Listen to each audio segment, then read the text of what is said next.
Olá, sejam bem-vindos à Escola Bíblica do podcast do Projeto Orais Sem Cessar.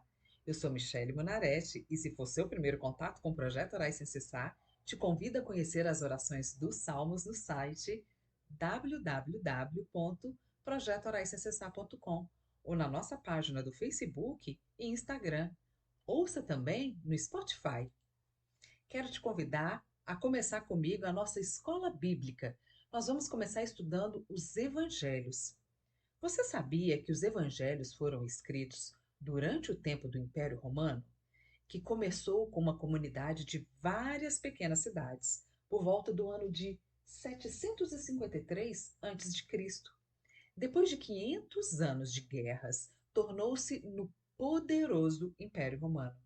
Seu primeiro imperador chamava-se Augusto. O Senhor Jesus nasceu durante o reinado de Augusto.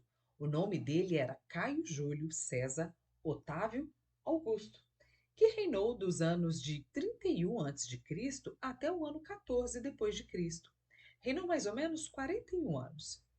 No livro de Lucas, no capítulo 2, versículo 1, ele é citado. Está escrito exatamente o seguinte: o nascimento de Jesus. E aconteceu, naqueles dias, que saiu um decreto da parte de César, Augusto, para que todo o mundo se alistasse. Augusto foi um título conferido pelo Senado no ano de 27 a.C., significando sublime, venerando. Jesus morreu e ressuscitou já durante o reinado do imperador Tibério, por volta que reinou entre 14 a.C. a 37 depois de Cristo. A Palestina esteve sob o jugo dos romanos do ano de 63 a.C. até o ano de 135 depois de Cristo. Quando Jesus nasceu, o rei da Judéia era Herodes o Magno. A Judéia é a parte montanhosa do sul de Israel, entre a margem oeste do Mar Morto e do Mar Mediterrâneo. Estende-se ao norte até as colinas de Golã e ao sul até a faixa de Gaza, correspondendo aproximadamente à parte sul da Cisjordânia. A faixa de Gaza é um território que, com a Cisjordânia, forma a Palestina. Está localizada no Oriente Médio, entre os países de Israel e Egito, na costa do Mar Mediterrâneo. Agora nós podemos entender o motivo de toda aquela desavença entre os povos que vivem na região da Palestina, não é mesmo? As condições econômicas e sociais do primeiro século eram semelhantes às do século atual. Dentro da sociedade pagã e judaica havia uma aristocracia opulenta. Os judeus ricos eram os sacerdotes e os rabinos. Os pagãos ricos eram os proprietários e políticos. A sociedade pagã era composta da classe média, plebe, que são as pessoas comuns e pobres, escravos e criminosos. Augusto preparou o mundo para um avivamento literário. A literatura clássica foi desenvolvida durante esse tempo. As artes se desenvolveram, floresceram, principalmente a música e a arte dramática. Ainda hoje, Roma é conhecida por suas façanhas arquitetônicas, como o Panteão, o Coliseu e outras construções admiráveis. Panteão é considerada a obra arquitetônica mais bem conservada da Roma antiga e é uma das principais atrações da capital italiana. Panteão significa todos os deuses em grego, também conhecido como Panteão de Agripa. Nada mais é do que o monumento romano mais bem preservado, tanto em estrutura como em revestimento e ornamentos.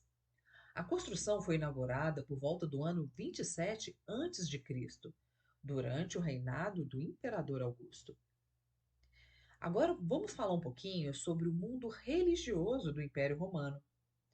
Bem, uma das suas facetas é o animismo. É uma religião primitiva de Roma, nos primeiros dias do Império Romano. Os fazendeiros adoravam os deuses da terra, do céu, da colheita, da floresta. Já os militares adoravam os deuses de origem grega, Júpiter, o deus do céu, Netuno, o deus do mar, Plutão, o deus da região dos mortos e dos infernos. No livro de Atos, no capítulo 19, conta um pouquinho dessa história. E Deus, pelas mãos de Paulo, fazia maravilhas extraordinárias, de sorte que até os lenços e aventais se levavam do seu corpo aos enfermos, e as enfermidades fugiam deles, e os espíritos malignos saíam. E alguns dos exorcistas judeus ambulantes tentavam invocar o nome do Senhor Jesus sobre os que tinham espíritos malignos, dizendo: Esconjuro-vos por Jesus, a quem Paulo prega. Os que faziam isso eram 7 filhos de Seva, judeu principal dos sacerdotes. Respondendo, porém, o espírito maligno disse: Conheço a Jesus e sei bem quem é Paulo, mas vós, quem sois? E saltando neles o homem que tinha o espírito maligno, e assenhorando-se de dois, pôde mais do que eles, de tal maneira que nus e feridos fugiram daquela casa. E foi isso, e foi isso notório a todos os que habitavam em Éfeso, tanto judeus como gregos. E caiu temor sobre todos eles. E o nome do Senhor Jesus era engrandecido. Muitos dos que tinham crido vinham confessando e publicando seus feitos. Também muitos dos que seguiam artes mágicas trouxeram seus livros e os queimaram na presença de todos. E, feita a conta do seu preço, acharam que montavam a 50.000 peças de prata. Assim a palavra do Senhor crescia poderosamente e prevalecia.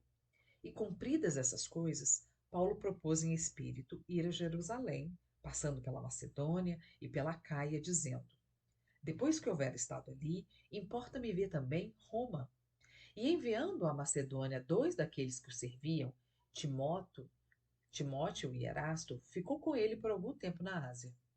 Naquele mesmo tempo, houve um não pequeno alvoroço acerca do caminho, porque um certo ourives da prata, por nome Demétrio, que fazia de prata nichos de Diana, dava não pouco lucro aos artífices, aos quais, havendo-os ajuntado com os oficiais de obras semelhantes, disse: Varões, vós bem sabeis que deste ofício temos a nossa prosperidade. E bem vedes e ouvis que não só em Éfeso, mas até quase em toda a Ásia, este Paulo tem convencido e afastado uma grande multidão, dizendo que não são deuses os que se fazem com as mãos. Não somente há o perigo de que nossa profissão caia em descrédito, mas também de que o próprio templo da grande deusa Diana seja estimado em nada, vindo a majestade daquela que toda a Ásia e o mundo veneram a ser destruída. Ouvindo isso, encheram-se de ira e clamaram, dizendo: Grande é a Diana dos Efésios. E encheu-se de confusão toda a cidade, e unânimes correram ao teatro, arrebatando a Gaio e a Aristarco, macedônios, companheiros de Paulo na viagem. Uma outra modalidade da religião do Império Romano era o culto ao imperador. Muitos veneravam o imperador, davam-lhe nome de deuses e consideravam-os, em alguns casos, como os próprios deuses. Os cristãos repeliam esse tipo de adoração. Por não participarem do mesmo, eram violentamente perseguidos. No livro de Apocalipse, no capítulo 2, conta essa história à igreja de Pérgamo. Está escrito exatamente o seguinte: E ao anjo da igreja que está em Pérgamo escreve: Isso diz aquele que tem a espada aguda de 2 fios. Eu sei as tuas obras e onde habitas, que é onde está o trono de Satanás. Alguns estudiosos, porém, consideraram mais provável que o trono de Satanás estivesse associado ao culto imperial. No ano de 29 a.C., foi concedida aos cidadãos de Pérgamo a permissão para erigir o templo a Augusto. Uma outra religião do Império Romano era a religião mística. Eles adoravam pessoas falecidas, sendo consideradas como deuses. Mantinham uma fraternidade em que o escravo e seu amo, o rico e o pobre, podiam unir-se como pessoas pertencentes ao mesmo nível. Também eles tinham a prática do ocultismo. Semelhante às religiões místicas, observavam credos e ritos misteriosos. Praticavam magia, Prediziam o futuro através de exame das entranhas de animais abatidos e através de certas aves. Para eles, o mundo estava cheio de espíritos e de demônios, que, através de fórmulas mágicas, eram chamados e recebiam ordens para cumprimento de determinadas missões. Pode ser. Por hoje é só. Acompanhe as próximas aulas da Escola Bíblica do podcast do Projeto Orais CCSA.